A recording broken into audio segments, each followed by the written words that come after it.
Dear students, good evening all of you. రేపు మన physical సైన్స్కు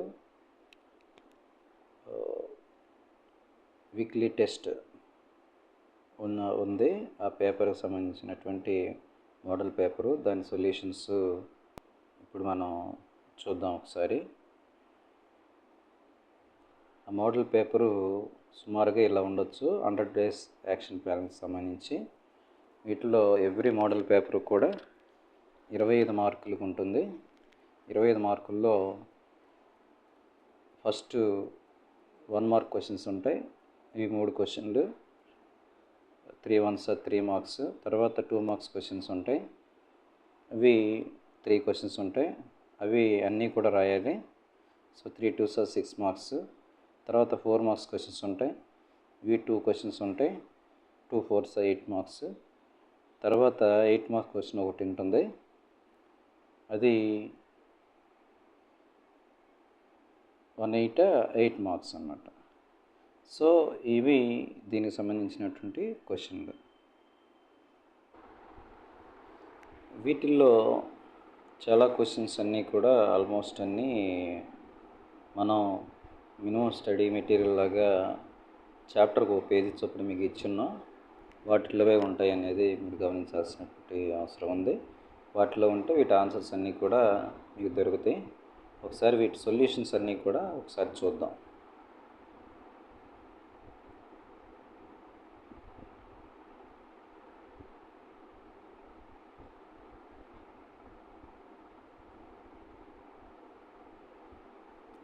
వీటిల్లో ఈ సొల్యూషన్స్కి వచ్చేసరికి మొదటి క్వశ్చన్ దీంట్లో, why do we apply paint on iron articles? మీ అందరికీ తెలుసు, ఐరన్ ఆర్టికల్స్ బయట పెడితే అవి ఊరినే తుప్పు పడతాయని తెలుసు. వాటికి దీన్నే రస్టింగ్ అని చెప్తాం. ఆ రస్ట్ పట్టకుండా మనం ఏం చేస్తామంటే పెయింట్ పెడతాం. So iron articles are painted to prevent them from rusting. Once the iron articles are painted, the contact of iron articles from moisture and air is cut off, thus preventing rusting. So వీటిలో మనం metals and non మెటల్స్లో కూడా experiment కూడా చూసుకున్నాం. Air and water రెండు ఉంటే మాత్రమే rust పట్టుద్ది, కాబట్టి వాటిని ప్రివెంట్ చేయడం కోసం మనం పెయింట్ వేస్తాం జనరల్గా. తర్వాత second question, why keeping food in air tight containers? మనం ఈ లేస్ ప్యాకెట్స్ వీటన్నిటిని కూడా మనం చూసుకున్నట్లయితే దాంట్లో ఎయిర్ ఎక్కువగా ఉంటుంది. మన లేస్ ప్యాకెట్లో దాంట్లో ఉన్న లేస్ కంటే ఎయిర్ ఎక్కువగా ఉంటుంది. ఆ ఎయిర్ ఏంటంటే నైట్రోజన్ గ్యాస్. అలా ఎయిర్ టైట్ కంటైనర్లో ఎందుకు పెట్టడం అనేది ఈ క్వశ్చన్ అన్నమాట. దీనికి ఎందుకు అలా పెడతామంటే, దాంట్లో ఉన్నటువంటి ఎప్పుడైతే మీరు ఇంటి దగ్గర బంగాళదుంప కోసినట్లయితే దాన్ని అలాగే వదిలిపెట్టేస్తాం. అది కానీ యాపిల్ ఫ్రూట్స్ కానీ కొన్ని కానీ కట్ చేసి అలాగే వదిలిపెట్టేస్తే ఏమవుతుందంటే దాని మీద ఒక లేయర్ లాగా ఫామ్ అవుతుంది. ఆ లేయర్నే మనం ఆక్సిడేషన్ అంటాం అన్నమాట. సో ఈ ఆక్సిడేషన్ నుంచి ఓవర్కమ్ చేయడం కోసం మనం వాటిలో నైట్రోజన్ గ్యాస్తో పెట్టి ఎయిర్ టైట్ కంటైనర్లో పెడతాం. So to keep food items fresh and save from getting oxidised, food items are flushed with nitrogen gas. Okay. తర్వాత థర్డ్ క్వశ్చన్కి వచ్చేసరికి, what happens when iron nails is exposed in air or atmosphere predict? ఇది కూడా మనం metals and non మెటల్స్లో చెప్పుకున్నాం. ఇది first చాప్టర్లో కూడా ఉంది. ఇప్పుడే మనం చెప్పుకున్నాం కదా పెయింట్ ఎందుకు వేయాలనేది.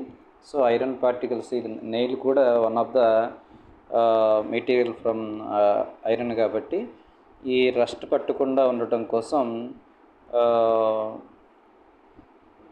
ఎప్పుడైతే ఈ ఎయిర్ అనేది ఎయిర్ మరియు అట్మాస్ఫియర్లో ఉంచినట్లయితే దాని మీద రస్ట్ పడుతుంది. అందుకని ఏం జరుగుతుంది అనేది ఈ క్వశ్చన్. సో వీటిలో ఆన్సర్ వచ్చేసరికి, oxygen present in atmosphere react with iron in the presence of moisture or water vapour to form a reddish brown coating called iron oxide or rust అన్నమాట. ఓకే, ఇది థర్డ్ క్వశ్చన్కి సంబంధించిన answer. తర్వాత, why do we prefer a convex mirror as a rear view mirror in vehicles? మన vehicles ఏదైనా చూసుకున్నట్లయితే, కార్లు కానీ మన బైక్స్ కానీ స్కూటీస్ కానీ చూసుకున్నట్లయితే ఆ మిర్రరు కాన్వెక్స్ మిర్రర్ అనమాట. అంటే మధ్యలో పైకి బల్జెడ్ షేప్లో ఉంటుంది, ఎడ్జెస్ అనేవి లోపలికి ఉంటాయి. సో దాన్ని కాన్వెక్స్ మిర్రర్ అంటాం.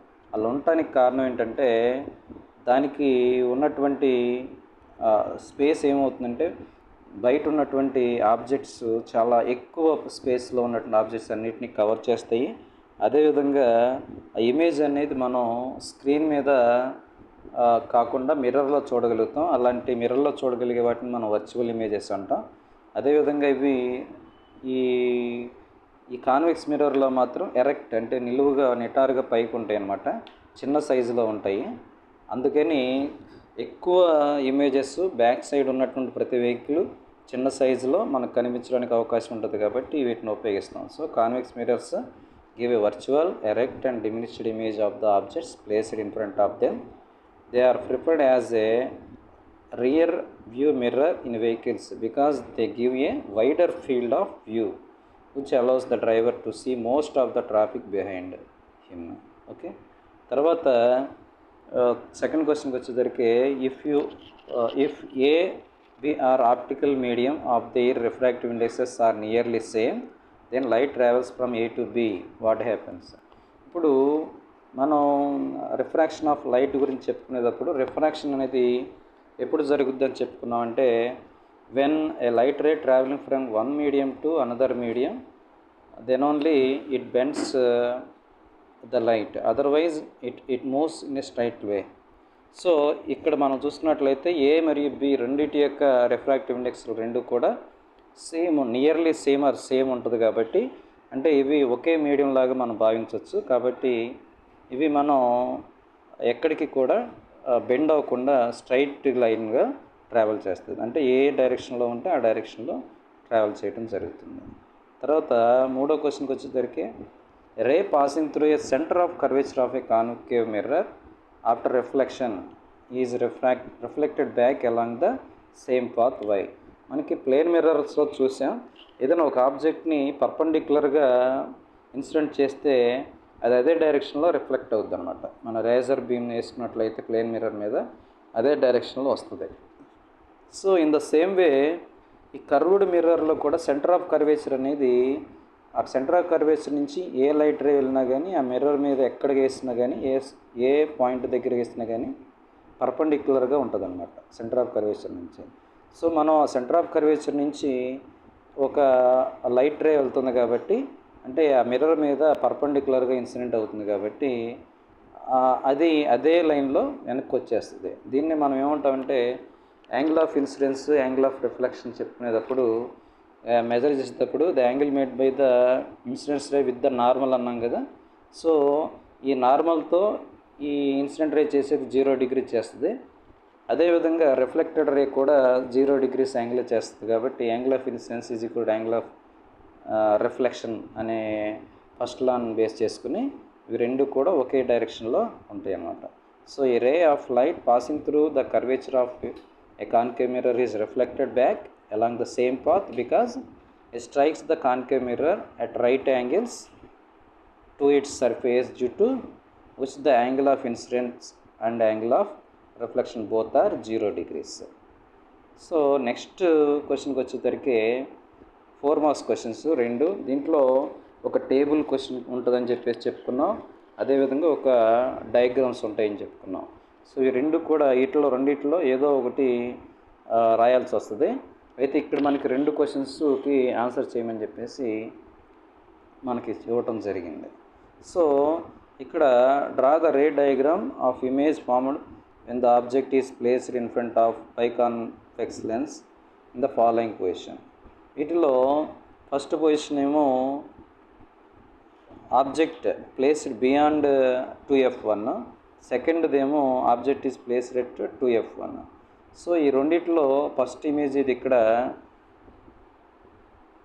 మనం చూసుకున్నట్లయితే దీని దగ్గర ఇది 2f1కి ఇటు పక్కన ఇవ్వటం జరిగింది.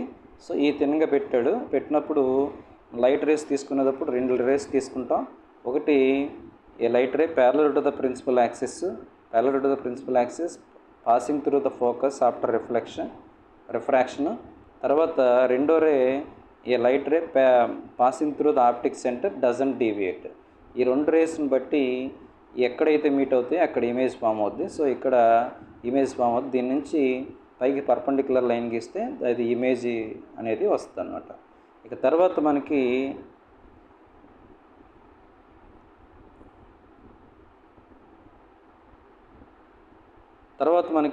దీంట్లో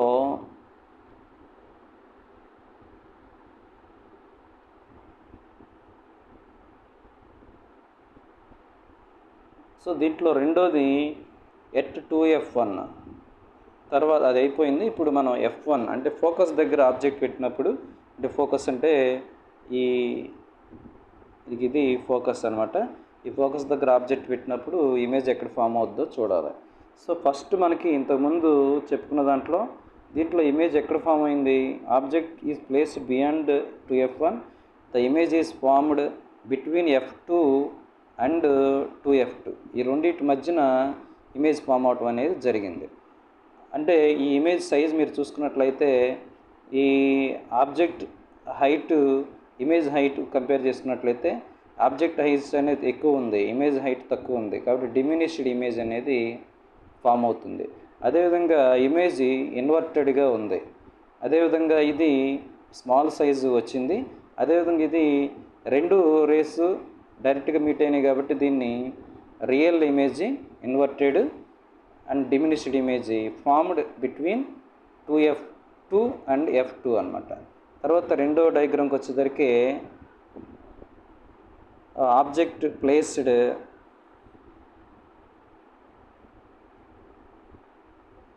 ఎట్ F1 ఫోకస్ దగ్గరికి మనం తీసుకున్నట్లయితే దీని దగ్గరికి వచ్చినప్పుడు ఆబ్జెక్ట్ F1 పెట్టినప్పుడు దీనికి కూడా రెండు రేస్ని తీసుకోవాల్సి వస్తుంది. ఆ రెండు రేస్లో ఒకటి ఆబ్జెక్ట్ F1 దగ్గర పెట్టినప్పుడు if the light ray is parallel to the principal axis, ఆ ప్రిన్సిపల్ యాక్సిస్ నుంచి ప్యారలల్గా ఉన్న ఒక లైట్ రేని తీసుకుంటే ఇది పాసింగ్ త్రూ ద ఫోకస్ అనమాట. ఈ ఫోకస్ తిన్నగా ఇలా వెళ్ళిపోతుంది. రెండో రే ఆప్టిక్ సెంటర్ నుంచి పోతే అది డజంట్ డీవియేట్. ఈ రెండు రేస్ మనం తీసుకున్నట్లయితే ఒకదానికి ఒకటి ప్యారలల్గా ఉంటాయి. అంటే ఇవి రెండు కూడా ఎక్కడ మీట్ అవ్వవు, అంటే they meet at infinite distance. Infinite distance ఎక్కడ మీట్ అవుతాయి అంటే ఈ ప్రిన్సిపల్ యాక్సిస్ కింద ఉంటుంది కాబట్టి. సో ఇది ఇన్వర్టెడ్ ఇమేజ్, రియల్ ఇమేజ్ ఎక్కడో దూరంగా ఉంటుంది కాబట్టి హైలీ ఎన్లార్జ్డ్ ఇమేజ్ అనేది మనకు ఫామ్ అవుతుందని మనం చెప్పుకోవచ్చు అనమాట. ఇక తర్వాత క్వశ్చన్ 4 మార్క్స్ క్వశ్చన్ టేబుల్ క్వశ్చన్కి వచ్చినట్లయితే ఇక్కడ ఎలాంటి టేబుల్ క్వశ్చన్స్ కంపల్సరీగా ఉంటాయి.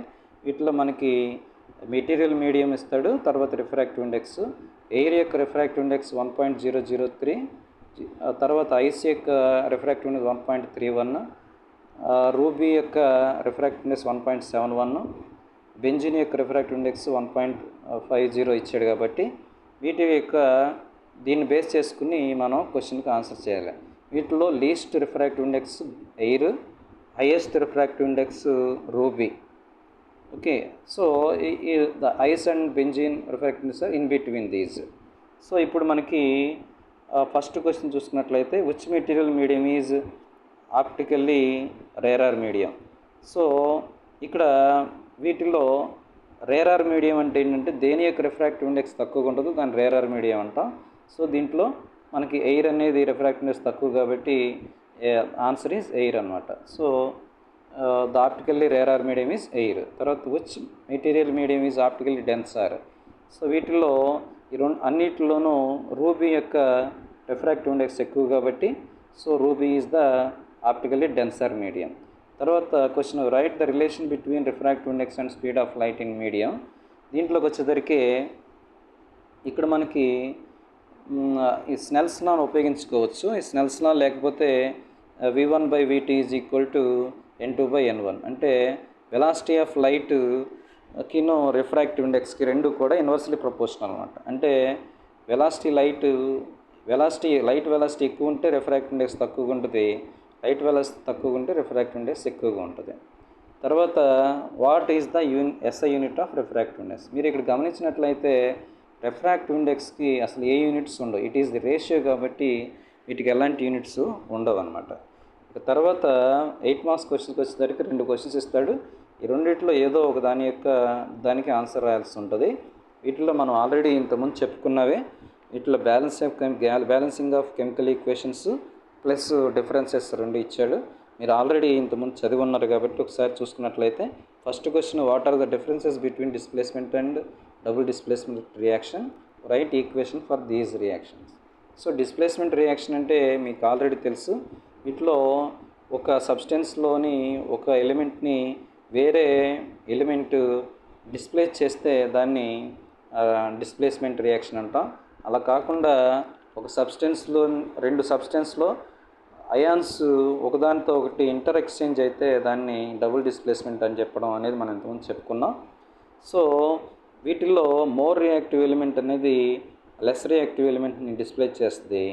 అదే ఇక్కడ ఏమొస్తుందంటే 2 డిఫరెంట్ ఆటమ్స్లో నుంచి different anions, cations, positive ions, negative ions, ఈ ఫస్ట్ దాంట్లో ఉన్న పాజిటివ్ అయాన్ రెండో దాంట్లో ఉన్న నెగిటివ్ అయాన్తోనూ, ఫస్ట్ దాంట్లో నెగిటివ్ అయాన్ రెండో దాంట్లో ఉన్న పాజిటివ్ అయాన్తోనూ ఇంటర్ ఎక్స్చేంజ్ అయ్యి కొత్త సబ్స్టెన్స్ అనేది ఫామ్ అవుతాయి. ఇక్కడ ఏమవుతుందంటే రియాక్షన్ అనేది జనరల్గా డిస్ప్లేస్మెంట్ రియాక్షన్ స్లో ప్రాసెస్గా జరుగుతుంది. అదే డబుల్ డిస్ప్లేస్మెంట్ రియాక్షన్ అనేది ఫాస్ట్గా జరుగుతుంది. సో ఇక్కడ మనకి 4 పాయింట్లు, ఈ 8 మార్క్స్ క్వశ్చన్స్ డిస్ప్లేస్మెంట్కి సంబంధించి 4 పాయింట్స్, డబుల్ డిస్ప్లేస్మెంట్కి సంబంధించి 4 పాయింట్స్ రాస్తే సరిపోతుంది. తర్వాత బ్యాలెన్సింగ్ ఆఫ్ కెమికల్ ఈక్వేషన్స్ మనం ఇంతకుముందే చెప్పుకున్నాం. ఈ డైరెక్ట్ టెక్స్ట్ బుక్లో ఉన్న క్వశ్చన్సే కాబట్టి ఒకసారి చూస్తే HNO3 + CaOH twice gives rise to CaNO3 twice plus H2 అనమాట. దీంట్లో ఇక్కడ ఈ ఈక్వేషన్కి వచ్చేసరికి దీంట్లో నైట్రోజన్ సంబంధించి ఈ లెఫ్ట్ సైడ్ ఒక నైట్రోజన్ ఉంది, రైట్ సైడ్ 2 ఉన్నాయి కాబట్టి వీటిని బ్యాలెన్స్ చేసుకునేటప్పుడు 2HNO3 + CaOH twice gives rise to 2CaNO3 twice plus H2Oగా మనం దీన్ని రాసుకోవటం జరుగుతుంది. తర్వాత NaOH + H2SO4 gives rise to Na2SO4 + H2O. దీంట్లోకి వచ్చేసరికి ఇక్కడ లెఫ్ట్ సైడ్ సోడియం ఒకటి ఉంది, రైట్ సైడ్ 2 ఉన్నాయి కాబట్టి సోడియం హైడ్రాక్సైడ్ 2తో మల్టిప్లై చేస్తున్నాం.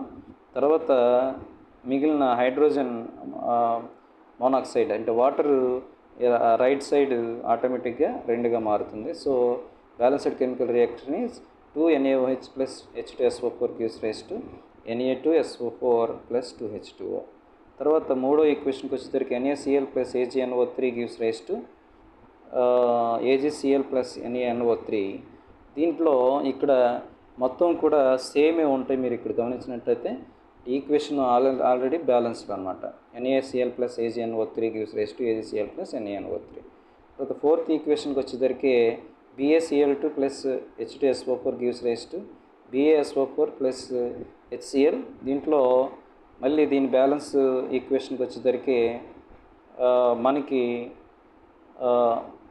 దీంట్లో కూడా BaCl2 + H2SO4 gives rise to BaSO4 + 2HCl. ఇప్పుడు HCl దగ్గర 2 అనేదాన్ని యాడ్ చేస్తే మనకి సరిపోతుంది. సో మీరందరూ కూడా ఒకసారి వీటిని రివిజన్ చేసుకుని రేపు పొద్దున్నకి వచ్చేసరికి ఎగ్జామ్కి బాగా ప్రిపేర్ అవుతారని ఎక్స్పెక్ట్ చేస్తున్నాను. ఓకే.